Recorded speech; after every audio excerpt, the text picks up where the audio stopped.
Hinduja classes में आप सभी संस्कृत के सुधी पाठकों का हार्दिक स्वागत एवं अभिनंदन है।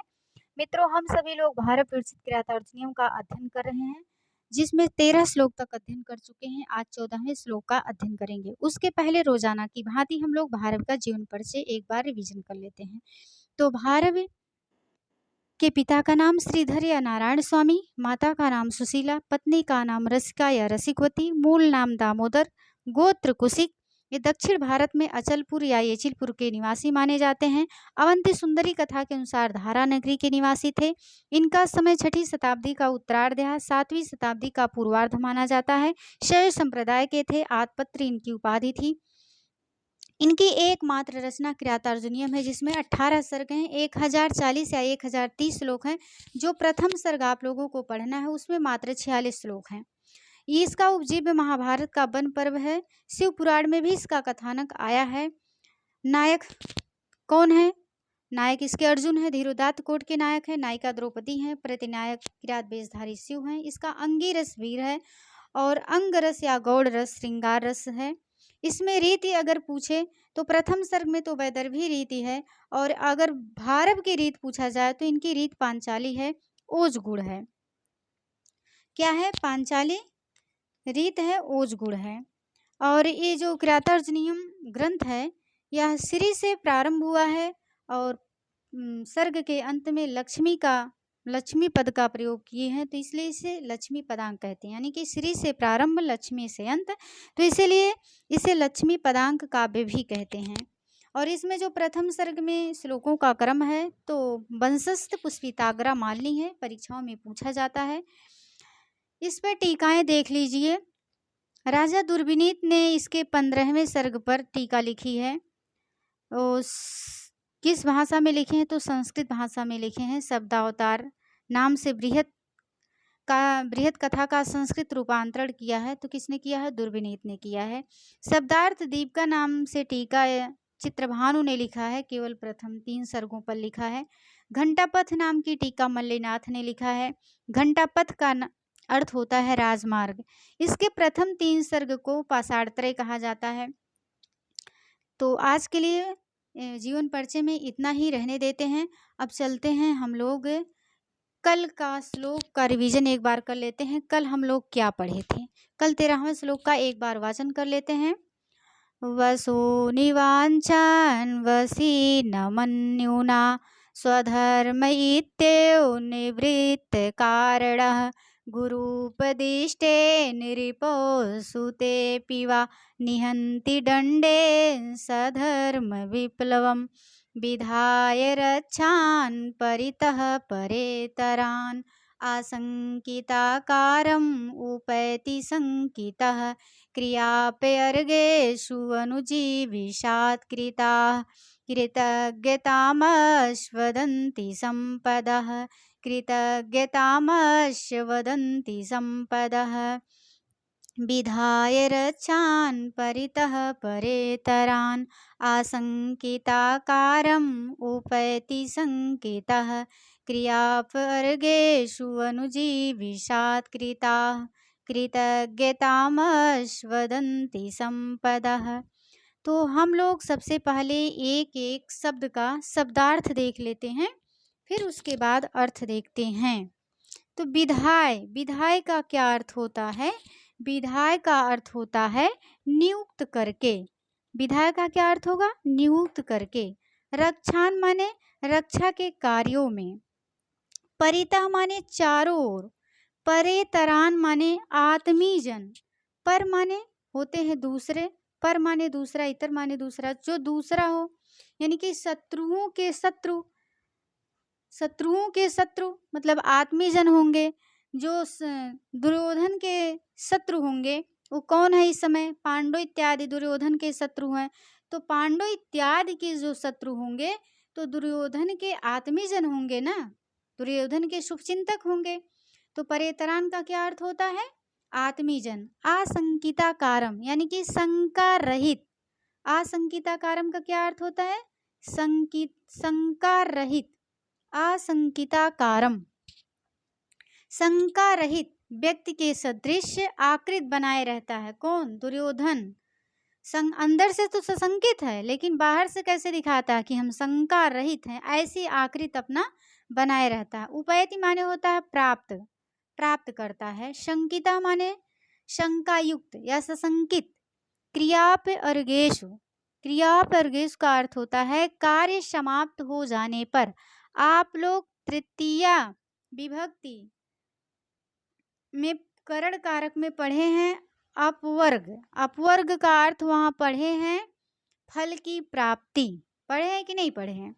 तो यहाँ आया है क्रियाप अर्गेषु, यानी कि सप्तमी विभक्ति बहुवचन का है, क्रियाप वर्गेषु सप्तमी विभक्ति बहुवचन का रूप है। यहाँ पर इसका अर्थ है कार्य समाप्ति हो जाने पर।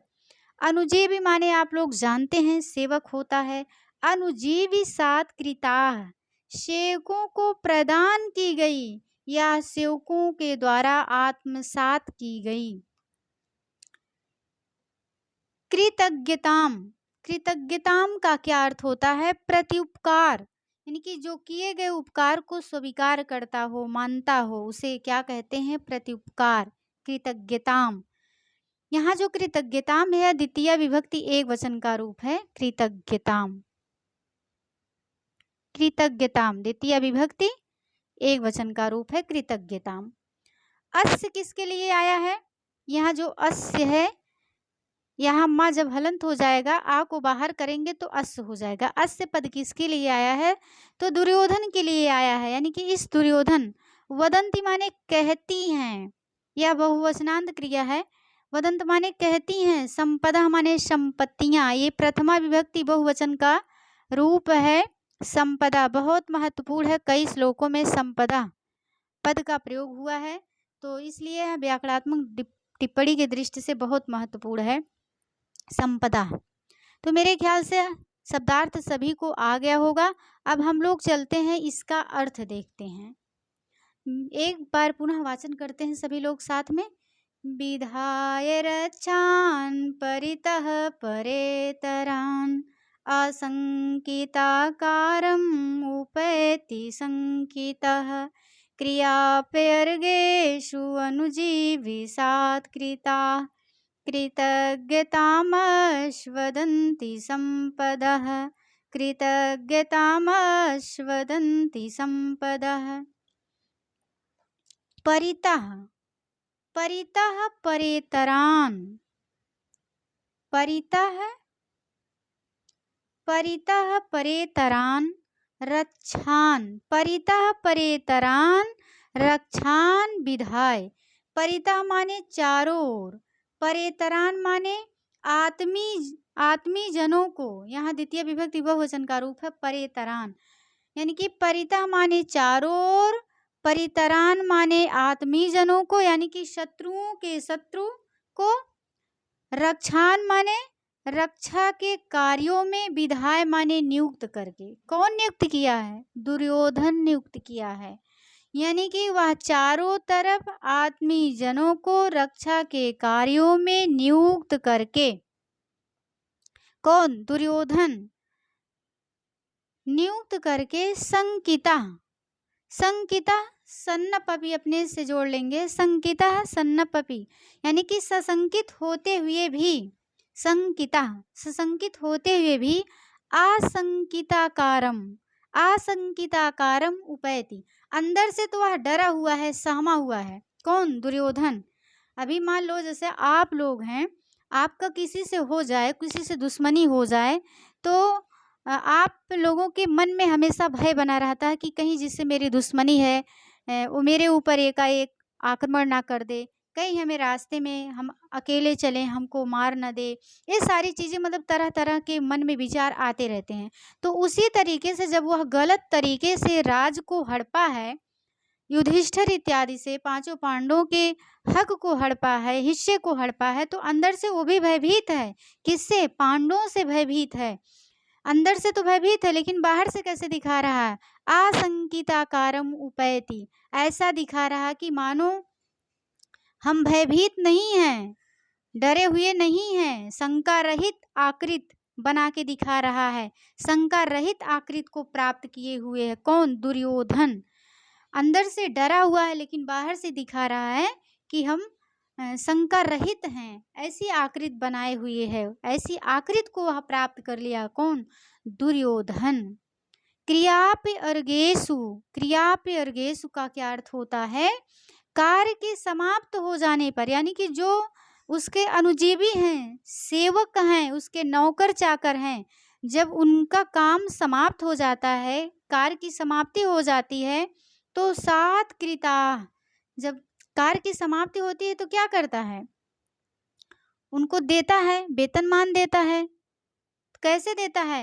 यानी कि उनको प्रचुर मात्रा में वेतनमान देता है, प्रचुर मात्रा में संपदा यानी कि धन संपदा संपत्तियां देता है। जो उसके अनुजीवी हैं, नौकर चाकर हैं, उसको दुर्योधन जो है प्रचुर मात्रा में वेतन कह लीजिए, वेतन देता है। जैसे आप लोग इस समय देख लीजिए, इस समय के राजा कौन है?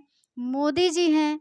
तो जो सरकारी कर्मचारी हैं उनके क्या है? मोदी जी के अनुजीवी हैं, उनके सेवक हैं, उन्हीं के ऊपर आश्रित हैं, उनका जीवन उन्हीं के वेतन पर पल रहा है।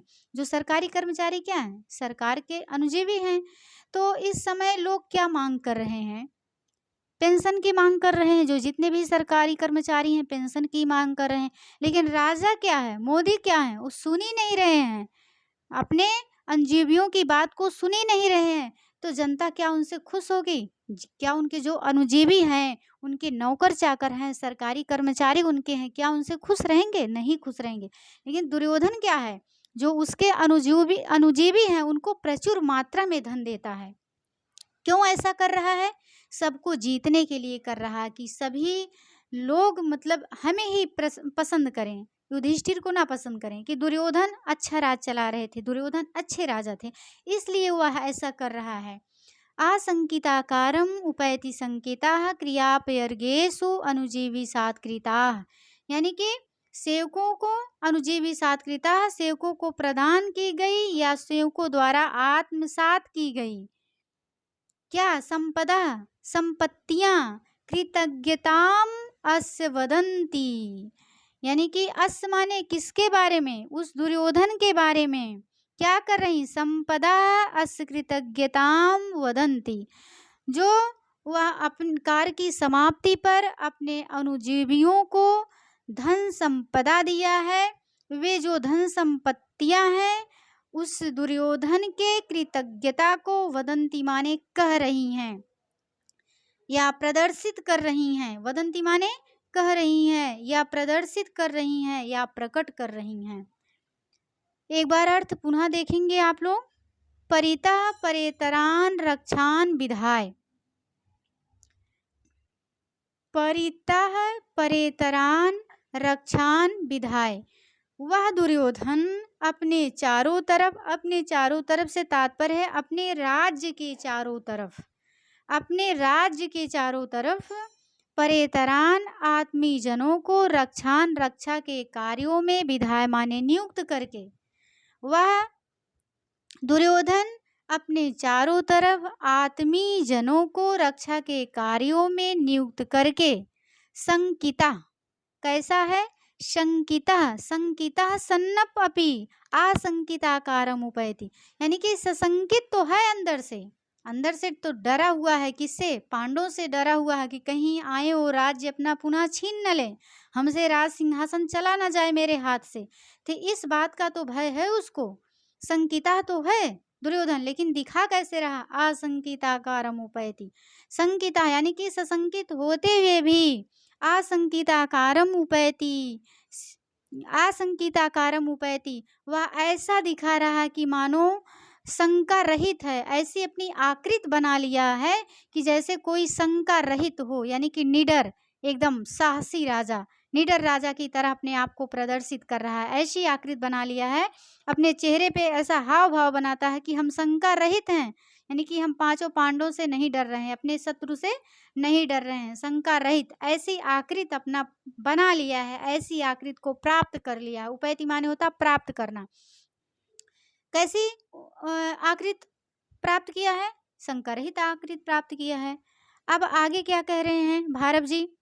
क्रियापि अर्गेषु अनुजीवी सात्कृता संपदा अस्य कृतज्ञताम वदन्ति।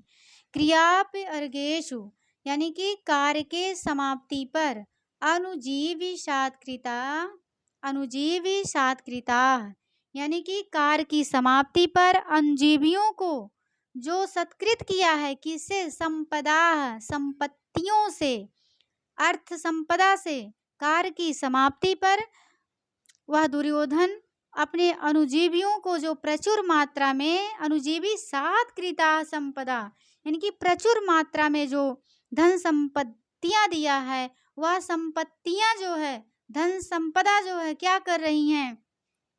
अब आगे कह रहे हैं कि अस्य कृतज्ञताम वदन्ति, अस्य से तात्पर्य उस दुर्योधन से है, इस दुर्योधन के कृतज्ञताम यानी कि कृतज्ञता को वदन्ति माने कह रही हैं या प्रकट कर रही हैं या प्रदर्शित कर रही हैं। वह संपत्तियां दुर्योधन के, अस्य माने दुर्योधन, यहाँ अस्य से तात्पर्य दुर्योधन से है, यानी कि अस्य इस दुर्योधन के कृतज्ञता को वदंती माने प्रकट कर रही हैं, कह रही हैं या प्रदर्शित कर रही हैं। अब मेरे ख्याल से सभी को अर्थ आ गया होगा। आगे बढ़ते हैं व्याकरणात्मक टिप्पणी पर।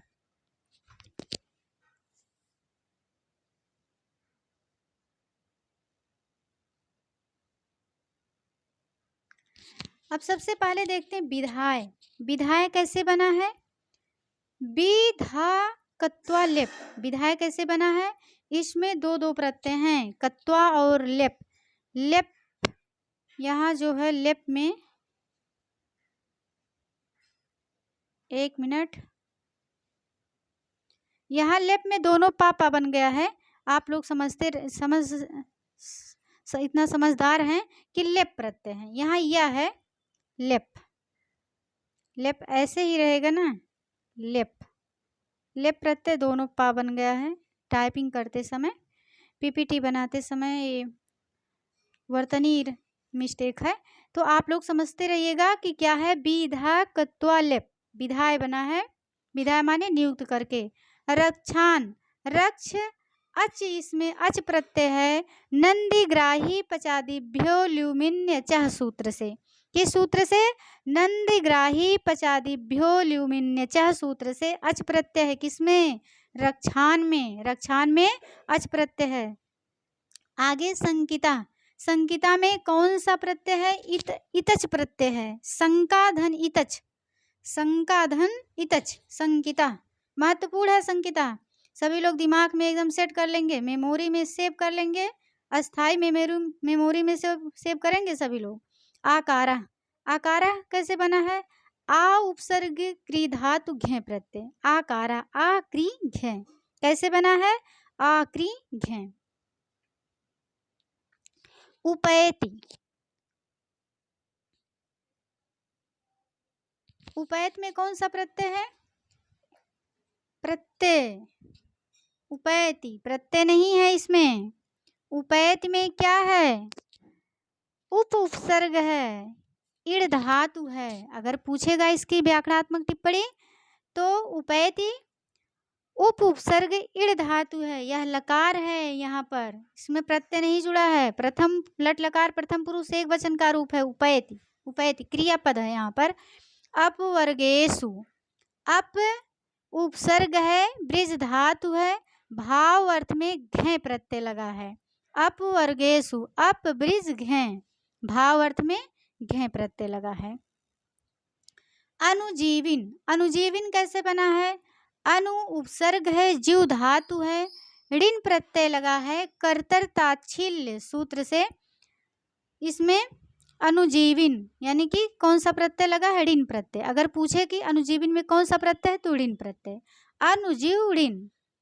कृताह, कृताह कैसे बना है, क्री धातु है, अक्ता प्रत्यय है, कर्म अर्थ में लगा है, पुनः टाप प्रत्यय लग करके बना है कृताह। क्री अक्ता टाप क्या बना है, कृताह। संपदा, संपदा बहुत महत्वपूर्ण है, इसमें प्रत्यय बहुत महत्वपूर्ण है, और ये भी पूछा जा सकता है किस विभक्ति में है, कौन सा वचन है संपदा, क्योंकि कई बार आ चुका है संपदा। सम उपसर्ग है, पद धातु है, क्युप प्रत्यय है, संपद क्युप, या प्रथमा विभक्ति बहुवचन का रूप है संपदा मानी संपत्तियां। कृतज्ञ, कृतज्ञ, कृज्ञ का प्रत्यय है, कृज्ञ का। कृतज्ञ कैसे बना है? कृज्ञ का। कृतज्ञताम, अब कृतज्ञताम कैसे बना है? पहले कृतज्ञ बना है, कृतज्ञ के बाद इसमें क्या जोड़े हैं? कृतज्ञ में तल टाप, तो क्या बन गया? कृतज्ञताम। पहले कृतज्ञ बनाइए कृज्ञ का, फिर उसके बाद कृतज्ञ में तल प्रत्यय धन टाप प्रत्यय, तो क्या बन जाएगा? कृतज्ञताम। यह द्वितीय विभक्ति एक वचन का रूप है कृतज्ञताम। द्वितीय विभक्ति एक वचन का रूप है कृतज्ञताम। चलिए आगे देखते हैं समास। परेतरान, परेतरान में कौन सा समास है? परेभ्य शत्रुभ्य, यहाँ ता में रा नहीं लगा, छूट गया है, तो यहाँ है शत्रुभ्य। परेभ्य शत्रुभ्य इतरे इति परेतरे तान परेतरान। कौन सा समास होगा? पंचमी तत्पुरुष समास हो जाएगा।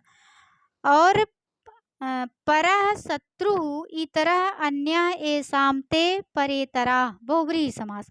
इसमें दोनों समास है, दोनों ऑप्शन में नहीं देगा, अगर देगा तो एक देगा, अगर दोनों ऑप्शन में देगा तो इस तरह से दे सकता है कि अ ब, यानी कि दोनों ऑप्शन उपयुक्त तो दोनों, या एक देगा ऑप्शन में। अगर दोनों ऐसा नहीं देगा, उपयुक्त तो दोनों का ऑप्शन नहीं देगा, तो विवाद में जाएगा, क्योंकि दोनों समास इसमें है, पंचमी तत्पुरुष है, बहुव्रीहि समास भी है परेतरान में।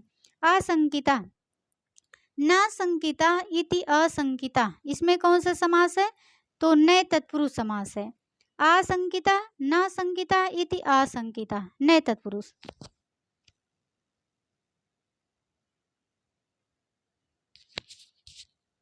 अगर असंकिता कारः में पूछ लिया जाएगा तो इसमें हो जाएगा षष्ठी तत्पुरुष समास। असंकितस्य आकारः इति असंकिताकारः, षष्ठी तत्पुरुष। क्रियापवर्गेषु क्रियाणाम अपवर्गः, षष्ठी तत्पुरुष समास होगा, यानी कि असंकिताकारः में षष्ठी तत्पुरुष, क्रियापवर्गेष में षष्ठी तत्पुरुष। उपैति, लट लकार प्रथम पुरुष एक वचन की क्रिया है। क्रियापवर्गेष में किस सूत्र से यहाँ सप्तमी विभक्ति का प्रयोग हुआ है? तो यस्य चा भावेन भाव लक्षणम से सप्तमी विभक्ति का प्रयोग हुआ है। अलंकार अगर पूछता है तो इसमें कौन सा अलंकार लगाएंगे? अनुप्रास अलंकार। कौन सा अलंकार है? अनुप्रास अलंकार। अब यहाँ देख सकते हैं आप लोग, अनुप्रास में ये होता है कि जब एक ही व्यंजन वर्ण की आवृत्ति कई बार हो तो उसे अनुप्रास अलंकार कहते हैं। अनुप्रास का ही भेद होता है वृत्तानुप्रास। जब एक ही व्यंजन वर्ण की आवृत्ति कई बार हो तो उसे वृत्तानुप्रास कह देते हैं। अब इसमें देख सकते हैं रा है, रा, यहाँ फिर रा, फिर रा, कई बार रा आया है, तो इसलिए इस पंक्ति में आप वृत्तानुप्रास अलंकार कह सकते हैं। ठीक है, बस आज के लिए इतना ही। वीडियो कैसा लगा आप लोग कमेंट बॉक्स में ज़रूर बताएंगे, ये मेरा प्रयास कैसा लगा आप लोगों को, और जो भी कमियां होंगी आप लोग बताएंगे, उसमें हम सुधार करेंगे। आज के लिए बस इतना ही, मिलते हैं किसी दूसरे वीडियो में। नमः संस्कृताय, तब तक के लिए शुभकामनाएं। जय हिंद, जय भारत, वंदे मातरम।